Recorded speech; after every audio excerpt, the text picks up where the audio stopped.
Ayan, so ito po yung sitwasyon ngayon guys sa concert venue nila Elias sa Mantikau. Ayan, part po siya ng Misamis Oriental, mga Q.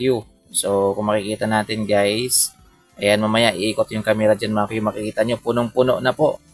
Yan, punong-puno na yung concert venue ni Elias, mga Q.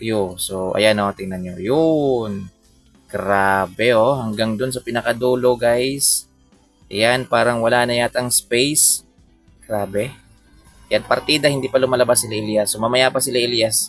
Yung latest yan guys, 8:30 p.m.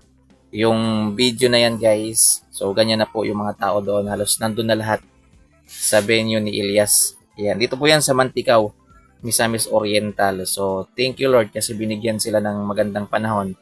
Although sa ibang lugar ngayon, maulan na. Dito sa amin, ayan o, kanina pa maulan guys.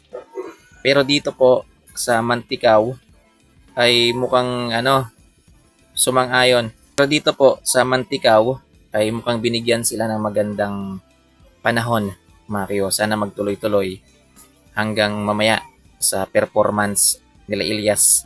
Yan, so live po yan guys. Live po yung video na yan. Kumbaga, ni-record ko lang siya.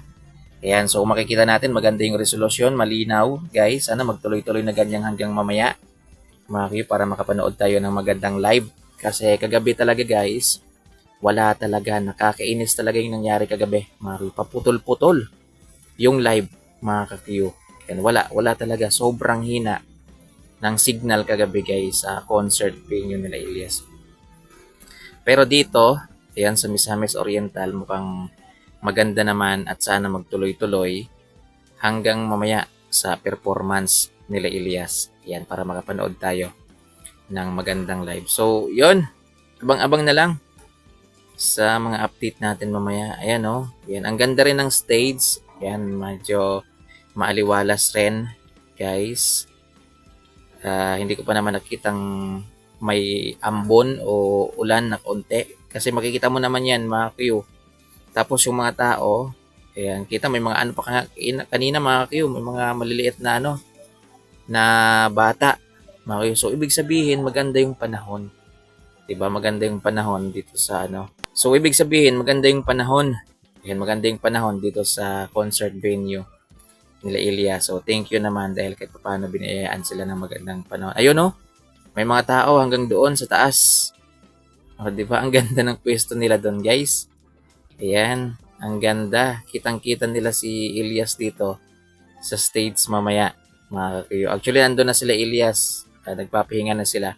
So, waiting na lang sila sa performance nila, mga ka-Q. Ayan, so, yun. Pinakita ko lang sa inyo, mga ka-Q. Walang masyadong update ngayon, guys. Ayan, walang masyadong update yung banda ngayon. Hindi yata sila nakapag-soundcheck kanina, mga ka-Q. Ayan, siguro medyo busy na rin, guys. Ayan, so, tapos tayo naman, medyo na-busy rin tayo kanina, may mga ginawa tayo. Kasi dumating kasi yung mga order nating t-shirt, mga Q, na binebenta natin. So, medyo na-busy rin tayo. Kaya hindi tayo masyadong nakapag-update. So, ayan. Yun. Malinaw. Sana ganyan yung signal mamaya. Lord, sana ganyan.